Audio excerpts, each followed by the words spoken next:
네, 안녕하십니까. 김 선생의 문화예술 이야기를 진행하는 강사 김효입니다. 이번 시간에는 백패와 홍패에 대해서 말씀드려 보도록 하겠습니다. 이 백패와 홍패를 잘 구분 못하는 경우들이 있는데요. 오늘 이 시간에 한번 확실하게 구분을 해보도록 하시죠. 지금 배경사진에 보고 있는 것이 바로 장원급제를 한 사람이 어사화를 받고 요즘 말로 얘기하면 시가 퍼레이드를 하고 있는 3일 육아를 하고 있는 모습을 담고 있습니다. 흔히 과거를 하게 되면 떠오르는 것이 바로 이 어사화가 되겠는데요. 자, 과거에 급제했다고 해서 다 이렇게 육아를 했었던 것은 아니었죠. 바로 지금 이것이 홍패가 되겠습니다. 붉은 종인데 색이 많이 낡아서 그렇지 원래는 이런 붉은 색깔의 종이에다가 교지라고 하는 것은 임명장이, 왕이 내리는 임명장이 되겠습니다. 이분은 진사 심악인데요. 심악은 문과 갑과의 제1인급제 출신자라고 되어 있습니다.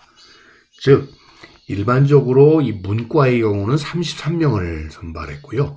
그 중에서도 갑과의 3명, 을과의 7명, 병과의 23명을 성적순으로 뽑도록 되어 있었던 것이죠. 그래서 흔히 장원급제라고 하는 것은 갑과의 1등을 한 사람을 얘기하는 것이다. 이렇게 보시면 되겠습니다. 옹정 9년이 영조 7년 1731년이 되겠고요. 이렇게 장원급제를 했을 때 받았던 것이 바로 이런 교지가 되겠습니다. 자, 이에 비해서 이 두 번째 보시는 교지는 이 생원 이단명이라는 사람이 문과 을과에 제1을 했다는 얘기인데요.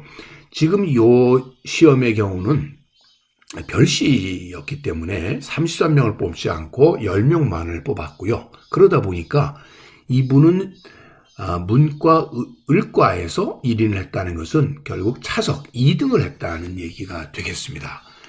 자, 이렇게 장원을 한 사람에게는 특별히 어사화가 이렇게 내려지게 되었고, 특히 그 중에서도 과거에 급제한 것만으로도 행복한데 이건 뭐 최고의 영광이라고 이렇게 얘기할 수가 있겠습니다. 이에 비해서 지금 보시는 것은 흰종이 교지를로서 이것은 바로 백패가 되겠습니다. 백패는 지금으로 얘기하면 이 홍패가 고시 합격자라면 백패는 대학 입학 합격증이라고 보시면 되겠습니다. 그 당시에 대학이라고 하면 성균관이 되겠죠. 자, 이분은 유학 오태증이라고 하는 사람이 진사 3등 제68인에 합격을 했다라는 얘기가 되겠습니다. 이 건융 57년이 정조 16년으로서 이분이 진사 3등 68위에 급제를 해서 백패를 받았고요. 이 당시에 이렇게 합격을 한 사람은 정조가 연회를 열었고 이때는 8완은배에 술을 내려서 마시도록 했다라고 되어 있습니다. 이게 재현된 8완은배가 되겠는데요. 굉장히 용량이 커요. 지금 보시면 이게 한 200cc 정도 된다는데 정조는 이 합격자들에게 아주 독주를 이것도 5잔씩 마시도록 이렇게 해서 만취를 하고 가도록 이렇게 축하를 했다라고 하는 얘기가 되겠습니다. 자, 백패를 받고 나면 성균관에 입학을 하게 되는데 일반적으로 전국에서 200명 안에 들어야는 유생들이 여기 성균관에 기숙을 하면서 대과를 준비하게 된다라고 보시면 되겠습니다. 그러다 보니까 이 대과에 급제한다는 것 자체가 쉽지 않다 보니 수년에서 수십 년씩 이렇게 성균관에 머무는 사람들도 많았다라고 보시면 되겠고요. 성균관 입학 연령이 15세 이상으로 되어 있었는데 이것이 몇 년까지 있느냐는 것에 연령 제한은 없었던 것으로 보입니다. 왜? 50세 장년도 있었다고 하니까. 그러다 보니까 입학 연령에도 제한이 없어졌던 것 같고요. 평균 나이가 이 조선 후기에 오게 되면 34.5세라고 하니까 성균관에 입학하는 연령도 대단히 늦어졌다 이렇게 보시면 되겠습니다.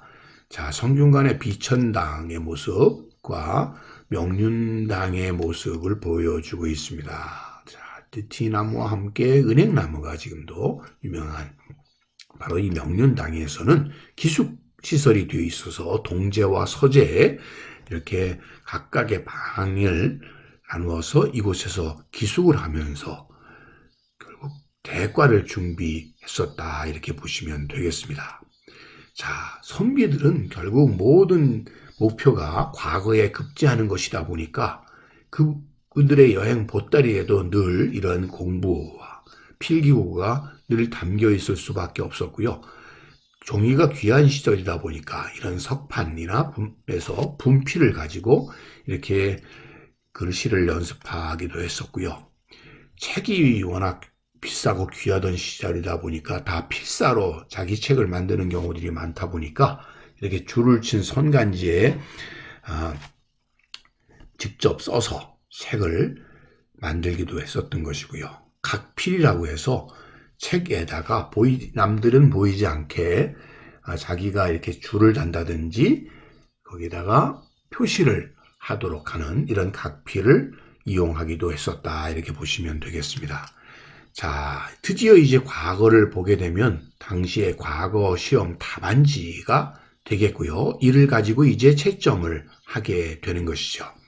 자, 그래서 이제 갑의 몇 등이라든지 이런 표시가 여기에 나오게 되는 것이죠. 그래서 최종적으로 받게 되는 것이 바로 홍패가 되겠고 이것이 과거 합격증이 되게 된다라고 보시면 되겠습니다.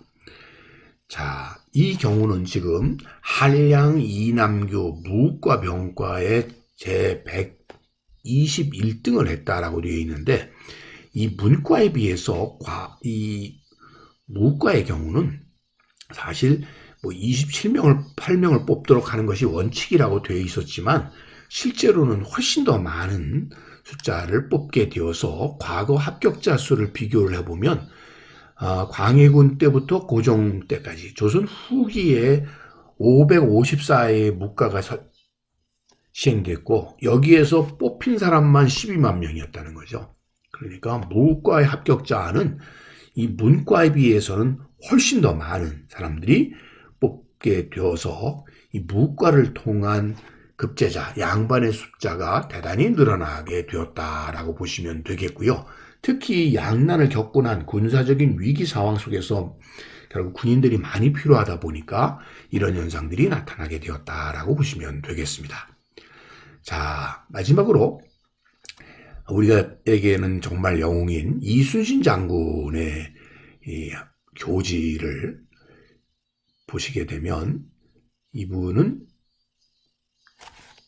몇 등으로 과거에 급제를 하셨을까 보면 이순신의 경우는 무과 병과의 제4인이었다라고 되어 있습니다. 그러니까 갑과에 3명, 을과에 5명이니까 이 병과에 와서 21명을 뽑을 때 이분이 결국 4등을 했다는 것은 12등으로 합격하셨다라고 보시면 되겠습니다. 그러니까 이순신 장군의 예를 보더라도 과거에 장원 급제를 했다고 해서 이렇게 불세출의 인물이 꼭 된다는 보장은 없다라는 걸 알 수가 있겠고요.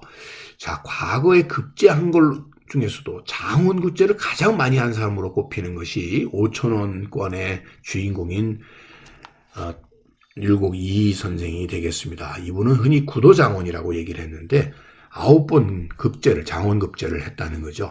자, 정말 시대에 난 수제가 아니었을까 싶습니다. 오늘은 홍패와 백패에 대해서 꽃밭에 가꾸는 김 선생이 말씀드렸습니다.